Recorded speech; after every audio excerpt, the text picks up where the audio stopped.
students. Today I will continue the part type of company which was going on the week before last week. So let's see the remaining part of it. So again there are two types of companies on the basis of control. One is holding company and other is subsidiary company. So I will give you one example, then you will understand it easily. Suppose there are two companies A and B. Now A holds 51% share in company B. Then company A will be called holding company of company B and company B will be called subsidiary company of company A. So in this way it works. So how even that happens? Suppose any company is manufacturing a product which requires a raw material. Now the company itself does backward integration and establish a new company which will produce that required raw material. So sometimes these companies are totally made different and they become subsidiary of that main company, and in this way it keeps supplying the raw material. So in this way it works. Again, on the basis of membership we can see some are private company. Private company means whose owner are totally private individuals and not the government, and the minimum paid up capital must be 1 lakh rupees. So there are some rules regarding this, that it cannot issue the shares openly to the public, and the number of members are limited to 200, excluding of course employees,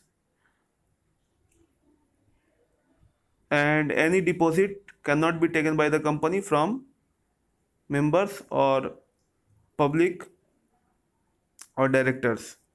So this is called a private company. Most of the companies are nearly private. Some examples are LG Electronics is a private company, and private limited is added before the after the name of private company. Now let's see what is public company. So public company is a company which is not a private company. So you must know the definition of private company. The company which is not a private company is a public company, and which must have a paid up capital of 5 lakh rupees or higher. And it may be a private company, but a private company which is a subsidiary of a non-private company, that means public company, will also become automatically a public company. So Larsen and Toubro, Tisco, Reliance Industries Limited, all these are examples of public limited company. A government company is a company which is totally owned by government, and government or state government or central government or combining both the government's share, it must be 51% of paid up share capital. So then it will become a government company.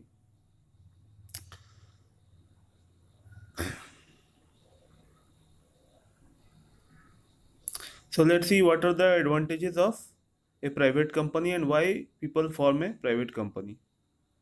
So a private company can be started by two persons only, whereas seven persons are required to start a public company. A private limited company can commence business immediately after its incorporation. That means registering with registrar, the company's name, it can start a business, and it is not required to obtain the certificate of commencement of business. A private company is not required to issue file or prospectus or statement with to file with registrar of companies. That means prospectus means that booklet which have all the details of company. So that may not be issued.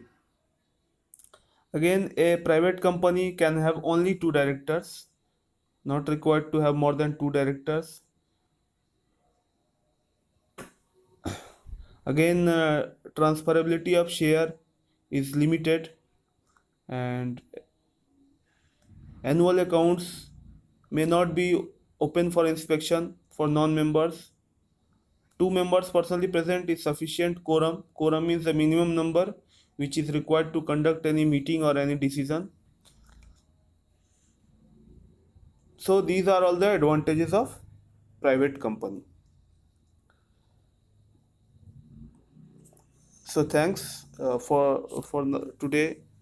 This will be only the class. So please revise it once again, the whole chapter. Thanks.